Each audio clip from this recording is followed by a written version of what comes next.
Hey, how's it going? My name's Jeremy here at Flyin Miata World Headquarters, and today we are going to be talking about fuel injector upgrades and peripheral fuel supply items for your Miata. So let's get started. I've got an outline today. We've got some pre-submitted questions. As always, if you have any questions during the show, you can leave it in the comments, and we'll make an attempt to either answer those live or get to them later on when in the YouTube comments when the video is uploaded. So let's get started.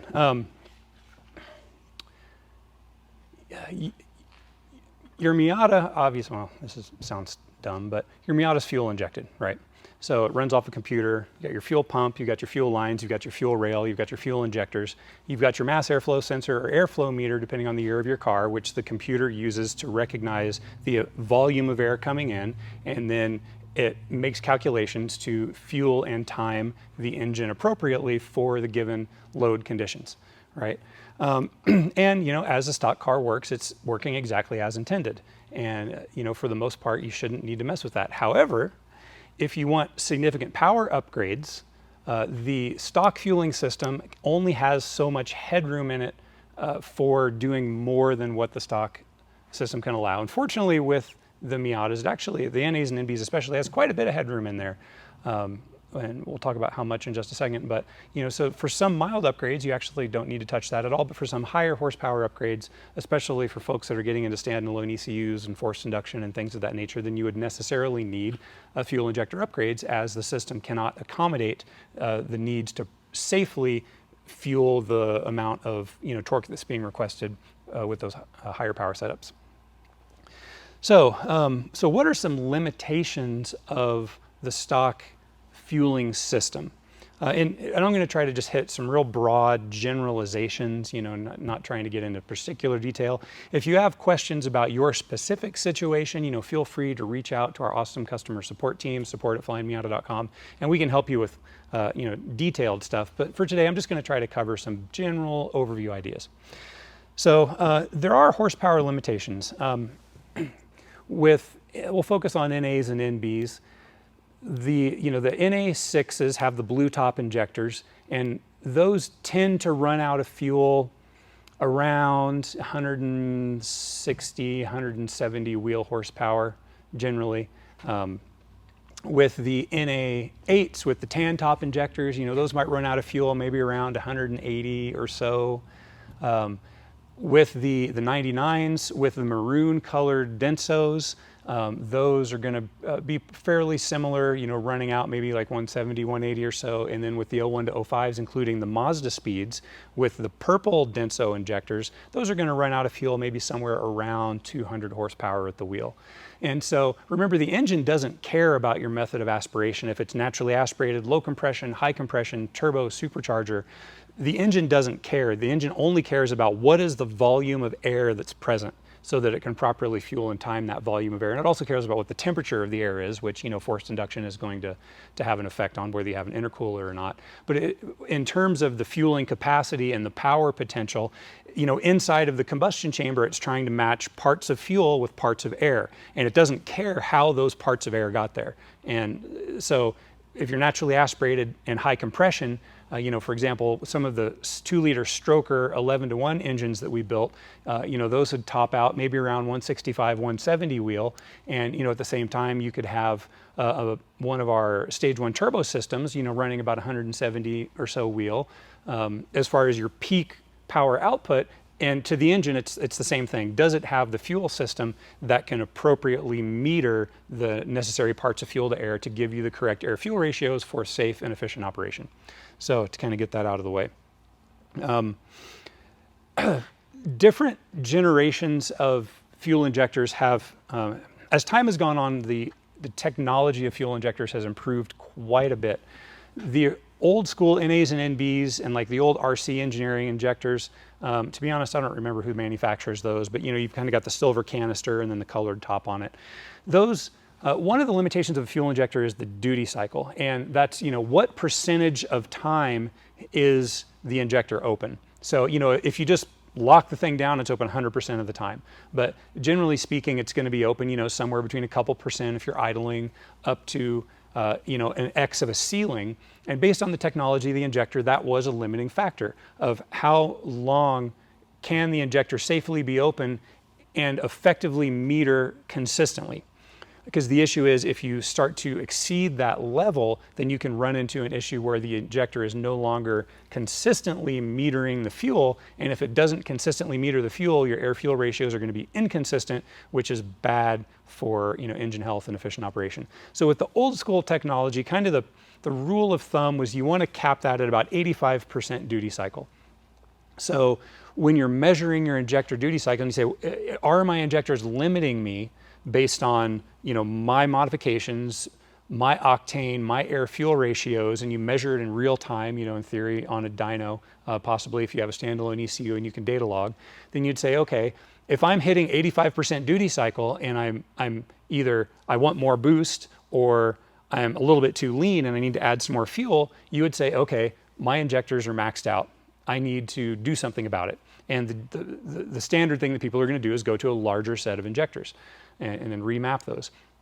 There are some other potential things you can do, upgrading your fuel pump if we're just talking like a marginal extra amount that you need, going to a different type of a fuel pressure regulator, which we'll talk about a little more later. But generally speaking, upgrading the injectors is a thing. With the Densos that were in the NB cars, maybe, 85–90% duty cycle is probably a good place to be. And then a few years ago, a bunch of years ago now, Bosch came along with this injector called the EV14, which became the standard for high quality fuel injectors in the aftermarket. And lots of different companies who are selling fuel injectors, including the ones that we currently offer from FlowForce Performance, are using the Bosch EV14 because they are still, the high watermark for, the best quality, latest technology injector in the aftermarket that are available to us. So, and with those, we're fairly comfortable going up as high as about 95% duty cycle on those because they're so well made and they're so tightly metered. So, that's something to consider as well. With the fuel pump, how would you know if your fuel pump is a limiting factor? Really, it's pretty easy with that. You have a fuel pressure gauge, and if you're at the top end of your load and your RPM range, if your fuel pump is not able to maintain the desired fuel pressure, then the fuel filter could be clogged, or the fuel pump could just be overwhelmed and it's not able to pump enough fuel. So in that case, it could be a situation where it's just a 20, 30-year-old pump and you just need a new healthy pump, or what a lot of people would choose to do, depending on the situation, is to upgrade to a higher volume fuel pump, which is going to provide more fuel flow. And one thing to always remember, pressure and flow are not the same thing. So, we offer a couple different Deatsch Werks fuel pumps here. We'll talk about those a little bit more as well. So, another little side caveat to consider there is all of your NAs are manifold pressure referenced. So if you're measuring your fuel pressure, you're going to want to be running, around 35 PSI at idle, around. On a naturally aspirated car at full throttle, or if you just pull the vacuum line off of your stock fuel pressure regulator, that should bump up to about 45 PSI. If you have a turbo kit on the car, that fuel pressure regulator that's stock is about a 1-to-1 ratio. So, if you're running 8 pounds of boost, then, you're probably going to want to be seeing around 53, 45 plus 8, 53 PSI. Up there on the top end. And the important thing is that it can maintain that all the way out to redline. So as you approach torque peak and past torque peak, if you see that fuel pressure falling off, you're saying, okay, probably, assuming my filter is not horribly clogged, my pump can't keep up, and that's going to be a limiting factor. I need to upgrade my pump. Keep in mind, however, on NB cars, that those are fixed fuel pressure. They run fixed 4-bar, so about 58 PSI just all the time. So regardless of RPM or load. So in that same situation, if it's falling off of that about 58 PSI on the top end, then it's, same, you're going to know the same thing. So, that's how you would kind of determine, are you running into a limiting factor of your fuel system?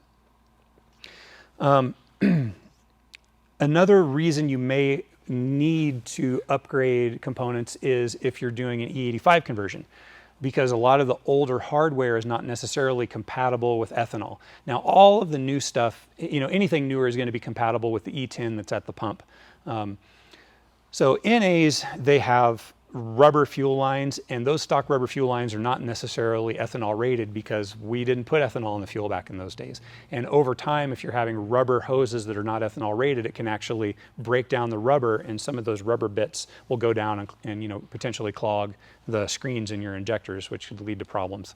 Starting with the NB, they went to a plastic fuel hose, and that's not going to be an issue at all for the ethanol. All the newer generations are going to be ethanol compatible. So, if you're doing an ethanol conversion, then you would need to look at your fuel system as a whole and upgrade to things that are be compatible. So, for example, starting at the pump, with the stock pump, not ethanol compatible in NAs and NBs, the Deatsch Werks 165 liter per hour pump is actually not ethanol compatible, but the Deatsch Werks 200 and 300 series, so we sell the 325 liter per hour pump, that one is ethanol compatible. So if you're doing an E85 conversion, you're probably not running the stock ECU, so you can go to that higher grade Deatsch Werks 325 pump as something that's guaranteed going to be ethanol compatible, and you're not going to have an issue.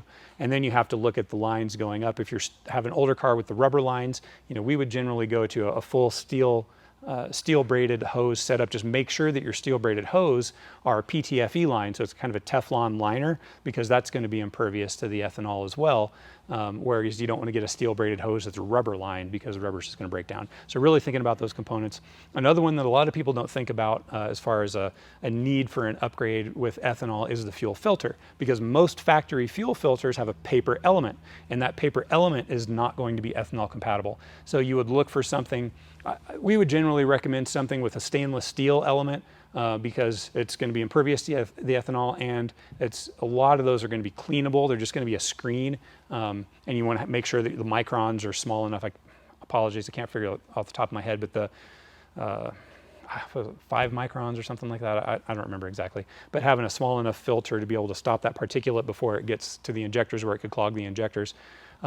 In the past, we have tried bronze element filters, and over time, I probably wouldn't recommend those just because they do clog up a little worse and they're not really cleanable. So the steel mesh element's really going to be your best bet for an ethanol conversion. And then moving up to the rail, the stock rails are steel, and steel can corrode, obviously. So, we would recommend going to something like one of our dual feed fuel rails, either for a high horsepower application, anything over 300 horse, or an ethanol conversion, because they are aluminum, however, they're hard anodized, and that's the key. Aluminum that's hard anodized is safe for E85 use. And so, that's something that you would want to consider when you're building an entire system to, upgrade and be compatible with the ethanol. And then, of course, injectors. You need injectors that have stainless internals. The Bosch EV14s are, the go-to, like with the FlowForce 725s that we currently offer. Over the years, we've offered various iterations of the EV14 from different companies and different sizes. The 725s, we find really, it's going to match what almost everyone needs to do, which is why that's the one injector we sell now, from naturally aspirated E85. It's going to be way overkill, but it's fine. There's no reason not to with a standalone ECU and good calibration. Up through, any turbo system with a gas-powered turbo system up to maybe around 400 horse, give or take, or an E85 system, maybe up to around 300 horse or so. If you are a person who's building something that's going to exceed that, then you might want to look at something, like the Injector Dynamics 1050 or, 1300. Well, maybe not the 1300 unless you really, really need it, because that's going to get into some strange low flow rate things with the nonlinear portion of the injector curve, which we'll talk about later. But with the Injector Dynamics 1050, those idle actually pretty well in the Miata. It's not perfect. Don't know how that's going to do on an emissions test, but they idle pretty well. So without many tricks, whereas the 1300s take a little bit of trickery to get them to idle. Okay, so that kind of covers why you would need to upgrade some things, both in terms of capabilities as well as E85, which a lot of people talk about. And also, a few weeks ago, we did an E85 video that talks more in detail with the depth on that. So if you want to go check our YouTube, you can go look for more detail regarding E85 content and calibration in general. All right, so with calibration, generally speaking, if you're keeping the stock ECU, you should keep the stock injectors, right? There's some caveats to that, but I'm not going to get into it here, just because it's kind of out of the scope of what we've chosen to do with being emissions compliant with all the things. However, we do have experience from decades past, before we had these emissions compliance initiatives, where we've got a lot of time under the belt from a long time ago with how these things work. And so we do have a lot of knowledge about it. So, gosh, where was I going with that? Let me get a sip of water and I will regroup. I'm talking a lot, but nobody's asking me any questions yet. So.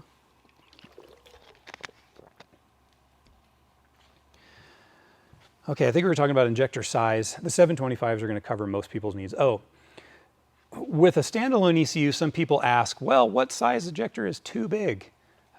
With one little exception we'll talk about in a bit, there's really not such a thing as too big, because what you're doing with a proper calibration in the ECU is you're matching that output of fuel volume with the volume of air.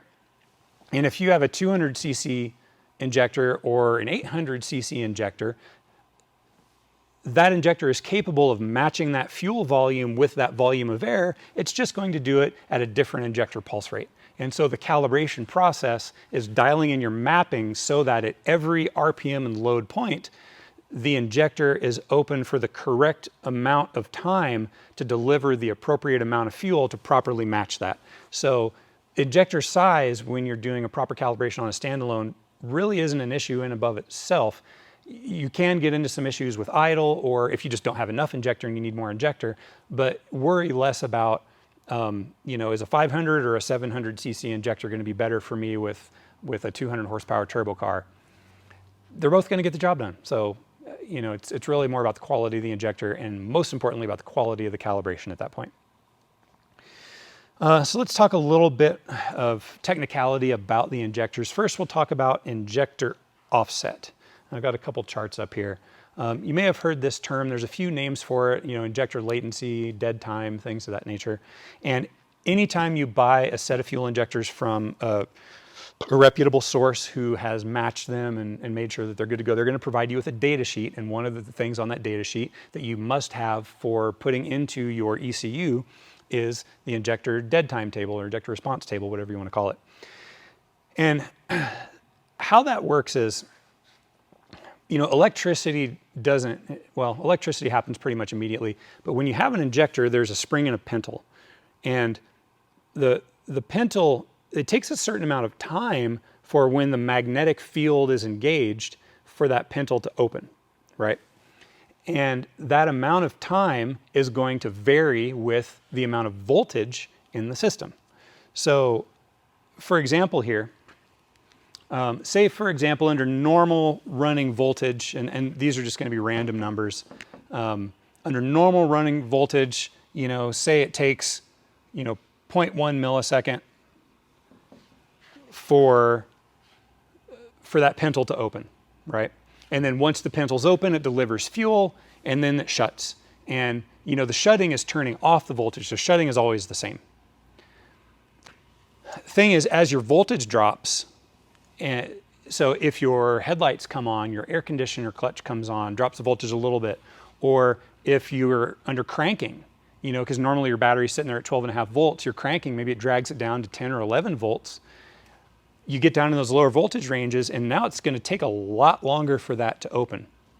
So, maybe say over here down at 10 volts, just maybe say it takes, 0.6 milliseconds for that thing to open. So if you have an injector on, say for example, under cranking, and these are not accurate numbers, but just to keep the math simple, say under cranking, your computer is commanding 1 millisecond of injector opening time, per cycle to deliver the fuel into the engine. Well, if it takes 0.6 seconds for the thing to open, then you're only effectively delivering 0.4 seconds worth of fuel, and that's obviously not enough. So you have to have this compensation table here, which says, okay, at this voltage, whatever the computer says, add that, because that's how long it takes for it to open, then it can do its job of delivering that 1 millisecond of fuel. But down here, if we're at this voltage, you've got to take that 1 millisecond of fuel and add this. So now it can still do its job of delivering that 1 millisecond of fuel. So having this dead time table is critical for smooth fuel delivery, because it's going to make sure that regardless of the system voltage, the injector is delivering the correct amount of fuel for the volume of air and not some truncated amount. So hopefully that makes sense. Kind of oversimplified, but I wanted to draw some things out there. Another technical thing about injectors, when you look at injectors, you're looking at a flow rate, 400 cc's, 700 cc's, whatever. And an important thing to remember is those are all measured at a standardized pressure of 3 bar, which is about 43.5 psi. Some cars, run, like the NAs and NBs at full throttle, run about 43.5 psi. They're designed 45, give or take. NAs, but with NBs, they're fixed, so they're running 60, they're running 4 bar. And at 4 bar, your injector is going to be flowing a different amount than they would at 3 bar necessarily. So it's something to keep in mind for relativity, that the designated flow rates are always for your standardized test pressure, but when you go to calibrate your actual car, the actual pressure may be different. And once again, when you get that data sheet from the manufacturer, they should have data that says this is the flow rate of these injectors at different pressure levels. And 3 and 4 bar are 2 of the super common ones. So they're going to be things that you should have in that data sheet. So for a standalone ECU that's working on injector pulse width, it really isn't that big of a deal. However, if you're running a standalone ECU model that's running off of volumetric efficiency, so instead of your fuel table being a pulse width table, your fuel table is a VE table, then it's critical that you know your actual fuel flow at the pressure you're actually running, because that is very important for volumetric efficiency tables. So, because volumetric efficiency, it's modeling the airflow. It's giving you, a pulse width table is giving you kind of the reality, whereas the VE table is kind of giving you a model of reality. So they do the same job, but they do it in a different way. Okay, so let's see. We talked about pumps, we talked about filters, we talked about line composition, we talked about the rails and the damper. Oh, we haven't talked about dampers yet. Within the fuel system, there's always going to be some kind of a damper. With a return system, that damper is generally going to be the spring and diaphragm in your regulator that controls the fuel flow back through the regulator to return back to the tank. That spring and diaphragm, it acts like a shock absorber, okay? Because at different your fuel system is sealed, right? It has to be to develop the pressure that's behind the injector. And at different flow rates and pressures, you're going to get resonances and reverberations in that sealed system. And just like when you have a resonance chamber on your intake, the Helmholtz chamber, the Helmholtz chambers absolutely work for a reason, because they're helping to control and mitigate those dead spots that can be created when you get certain resonant frequencies in certain places, because those frequencies can kind of make things just go dead for in that spot. So it's critical that you have a damper. And I've actually seen data logging of this, where you put in a damper and you take it out and have no damper, and these crazy things happen with your fuel flow when you don't have a damper in there, as you traverse over these different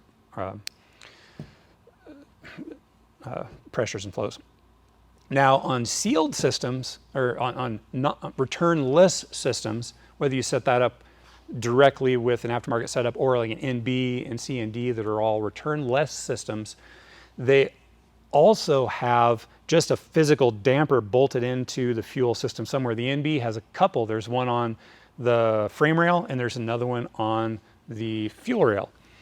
And they are critical to maintain. Do not take those out of your system, because it can cause massive lean spots when you get those resonant frequencies that make everything go dead.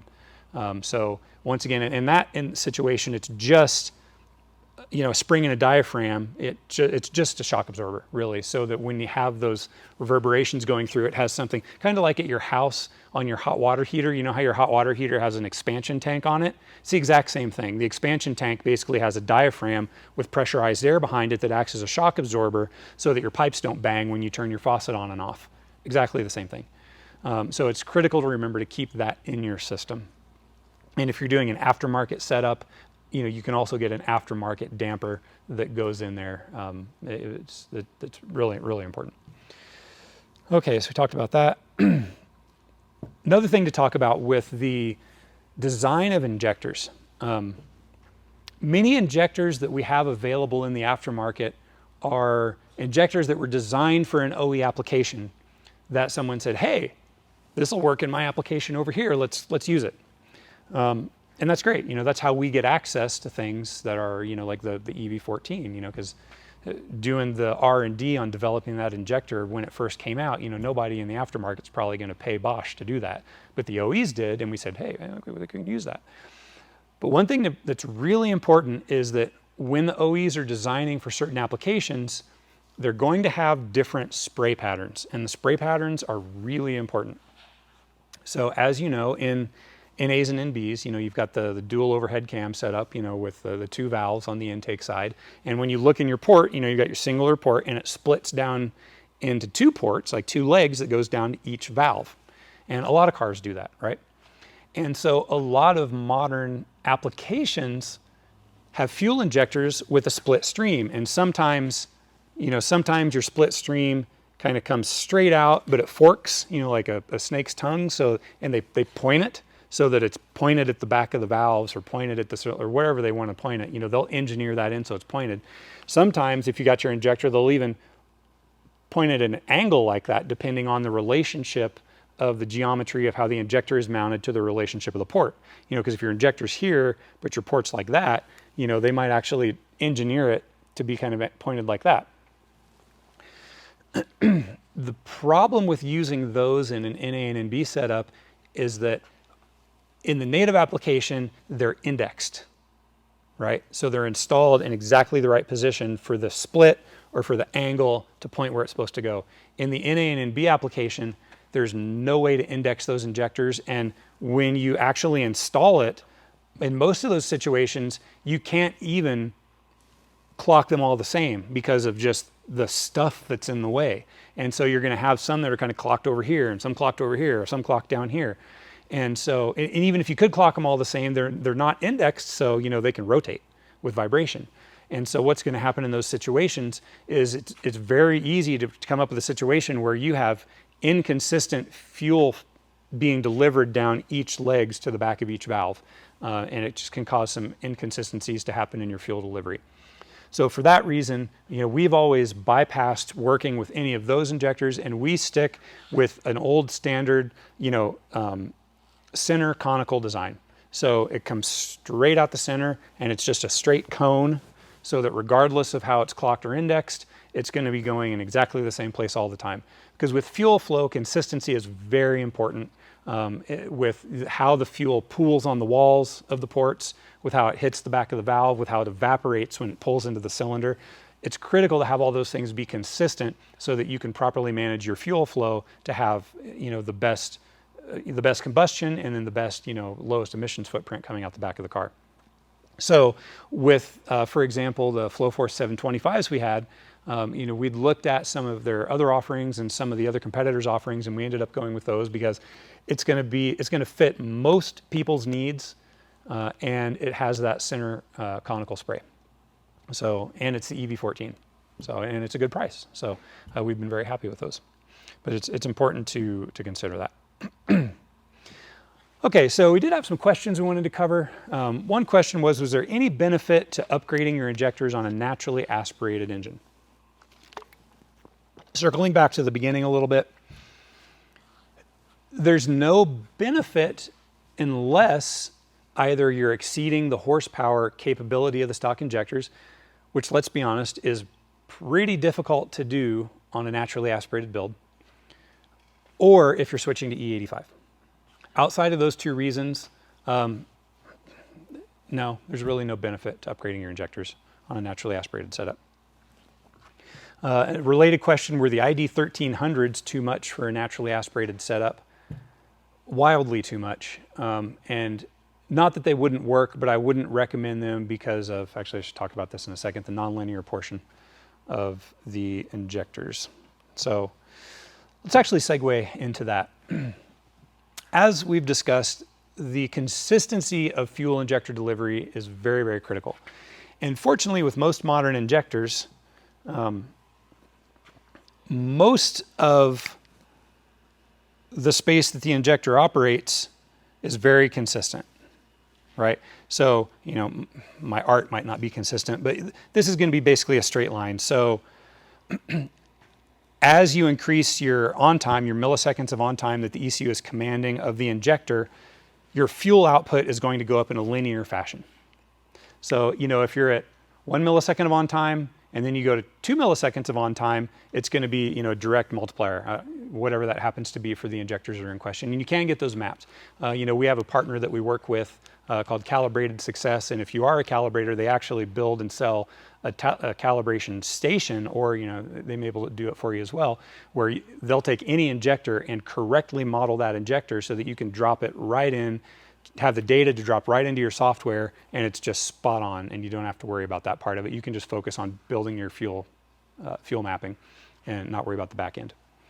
However, with all injectors, there's this portion over here at low flow rates that's called the nonlinear portion of the injector flow.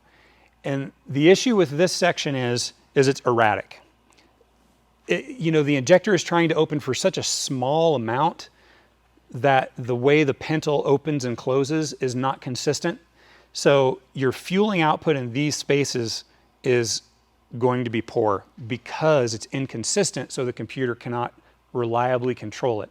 So it's going to lead to combustion issues, poor combustion quality in that space.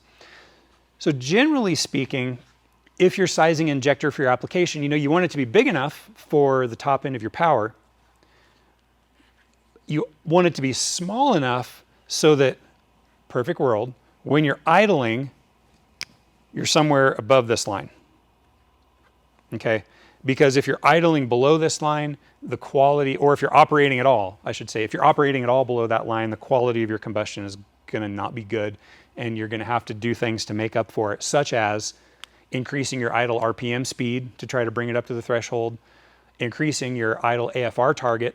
You know, for example, if we have a really big injector, instead of idling at 14.7, you might have to idle at 13:1 to get enough fuel flow to bring it up to that, so that your idle is smooth and consistent. So you don't have burbles, you don't have RPM swings, and also so that, you know, what's coming out your tailpipe is consistent, because when you're operating down here, you got poor combustion, and what's coming out of your tailpipe is going to be junk. So in the case of something like the 1300, we built an E85 car here one time that was doing about 425 wheel, and, you know, we used the 1300. We needed that big of an injector to properly fuel those horsepower demands. And in that situation, everything's a trade-off, and the trade-off was that we were solidly idling well down into this space, and the idle quality kind of sucked. And so we had to make those compromises. We had to idle the thing at, you know, 1200 RPM at 12:1 or whatever it happened to be. I don't remember exactly, but it was a compromise, a trade-off. So if you don't have to make that trade-off, you shouldn't, because poor idle quality sucks for everybody. So unless you have a really, really good reason to have an injector that large, you know, I would recommend staying in there. And, you know, once again, with the ID725s, they can idle nice and smooth. Whereas with the 1000s are getting down into here, and the 1300s are well down into there. So, you know, something to consider. I think I probably covered that enough, but that's a really important thing, because one of the things standalones have the hardest time with is idle quality. You know, making them run and drive and make power is generally easy, but the hardest thing for any calibrator to mitigate is to have good idle quality, good voltage control, so when the fans in the AC come on, the idle is still nice and smooth. You know, because of course everybody wants to have perfect stock-like drivability, and that's the biggest place where you're going to trade off when you're going to a standalone. So you want to try to put yourself in a position where you've got the highest likelihood of being able to do that well. And doing a 1300 cc on a naturally aspirated engine, just, not that you can't do it, but you're making compromises you just don't need to make. So hopefully that makes sense, if I explained that well. Okay, let's see. Well, E85 mess up your injectors. That was a question. Well, you know, if they don't have stainless internals, yeah, it could corrode them, just like, you know, any other part of the fuel system that's not up to the 85 test, which we talked about earlier. And you know, especially if the car isn't driven often. We covered this in the E85 video we did a few weeks ago, but ethanol is hygroscopic, which means it absorbs moisture out of the air. So if you live in a region that has high humidity, just like how your brake fluid is hydroscopic, and over time your brake fluid is going to pull moisture out of the air, degrade the quality of the brake fluid until it just works, well, it becomes compressible and it just doesn't work very well anymore, and it corrodes your system. You start getting internal rusting on your brake line components. With E85, it's the same thing. If the car's sitting for long periods of time in a humid environment, yeah, it's going to pull moisture out of the air, which could cause things to corrode if they're not ethanol compatible, or if it sits for a long time, it's also possible that the ethanol could make things start to gum up. Your pump internals and your injector internals, if the pentals in the injector start to get gummy, that's not good for anybody, because then you don't have consistent, repeatable fuel delivery, which just causes all kinds of problems. So out here where we live, it's a very dry desert environment, not as big of an issue. We could let the cars sit over the winter and it really didn't matter that much. But if you live in a high humidity environment, it's not the best idea. So that's where flex fuel is nice, because then in the wintertime, you can go back to gasoline. Let's see. Will a fuel pressure regulator eliminate the need for bigger injectors on a mild build? A couple aspects of that to talk about. Really, if it's a mild build, how do you define that? If you're under those horsepower limitations of the stock injectors, yeah, it doesn't really matter. But one thing to remember is pressure and flow are not the same. So for example, in the turbo world, if I've got a 2554 and a 3071 and I put it on a BP engine, if I'm running 10 PSI out of both of those, same pressure, they're going to make wildly different horsepower, different flow. Okay, and it's the same, and that's just fluid dynamics.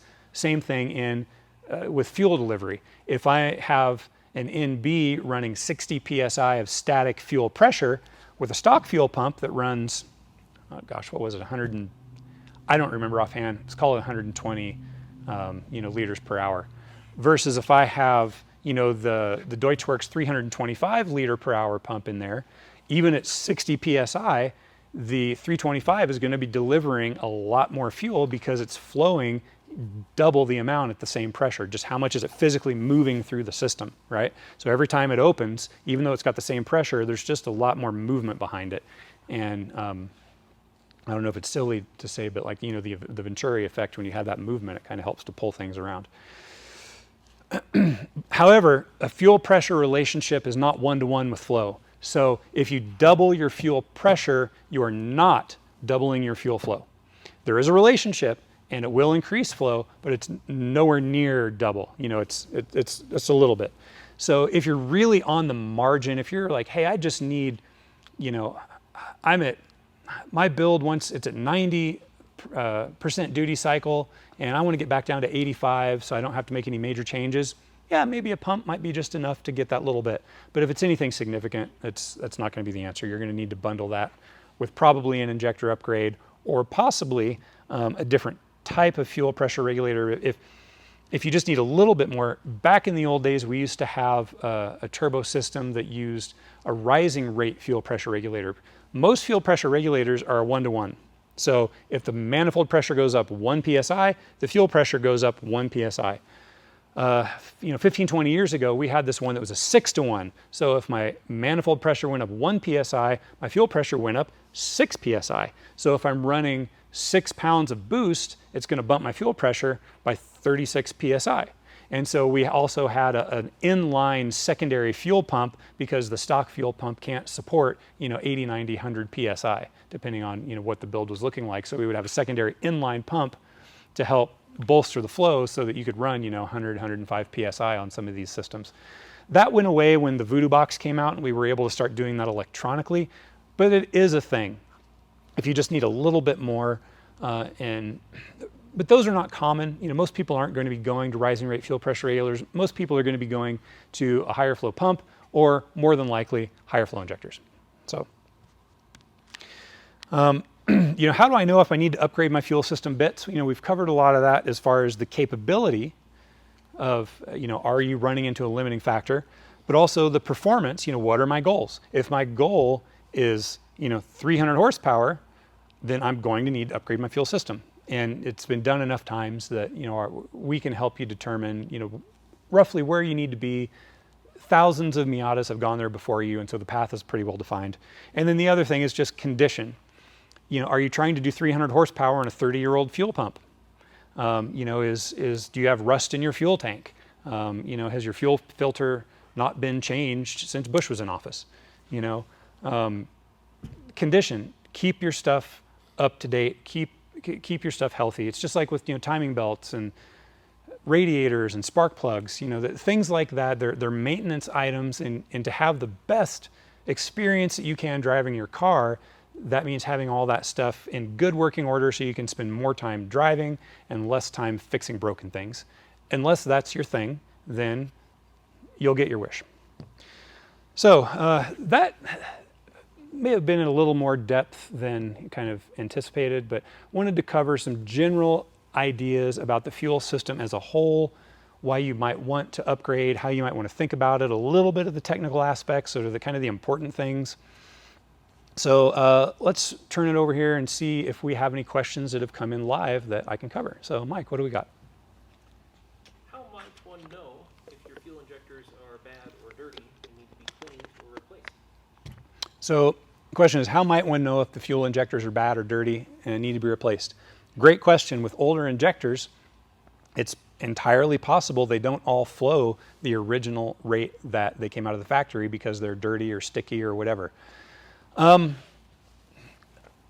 There's not a good way to just know. I mean, if all of a sudden, you know, if your idle quality is just, if you have stock injectors and your idle quality is really burbly, maybe something's going on there.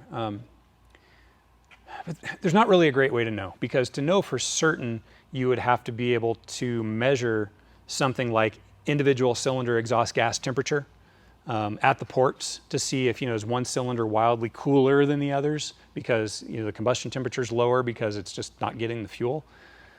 Or have individual runner widebands would be the best way to do it, but nobody outside of serious race cars is doing individual cylinder anything.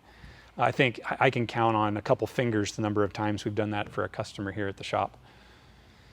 You know, you can maybe look at your spark plugs, but, you know, looking at your and see if you've got one spark plug or multiple spark plugs that don't look the same as the others.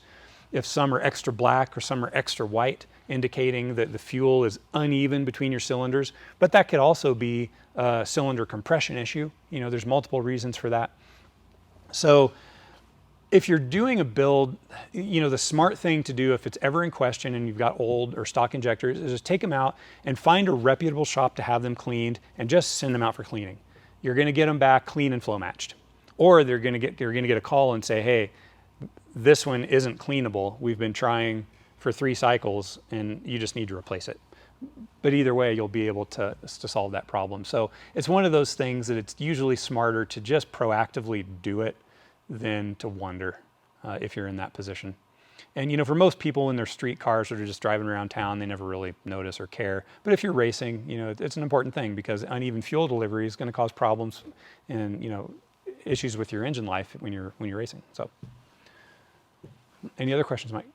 Along the same lines, how does fuel injector cleaner work, and/or would we recommend it? The question was, you know, how does fuel injector cleaner work? So I'm assuming you're talking about the stuff you put in your tank.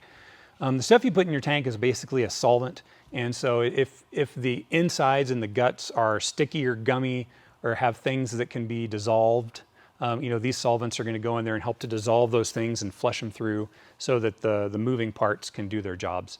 You know, if you have chunks of rubber, which I have seen, you know, chunks of fuel line rubber that have come off from ethanol or whatever reason that are clogging the screens going into your top of your injector, well, the solvent probably isn't going to break down the rubber any farther.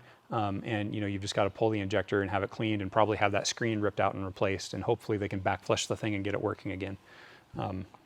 So, yeah. What else? That's it. Okay, so that was it. All right, well, hey, thank you everyone for tuning in today, whether you were live or whether you're catching this once we get this posted up to the YouTubes later on. If you enjoyed this video, please give us a like and subscribe. We appreciate it. We try to do these videos every week to have, you know, some sort of a technical thing or talk about products or, you know, just do something fun to talk about Miatas. We've got a ton of content on our YouTube. You know, please subscribe to that channel as well. And we hope to see you next week for another FM Live. All right, take care. Bye.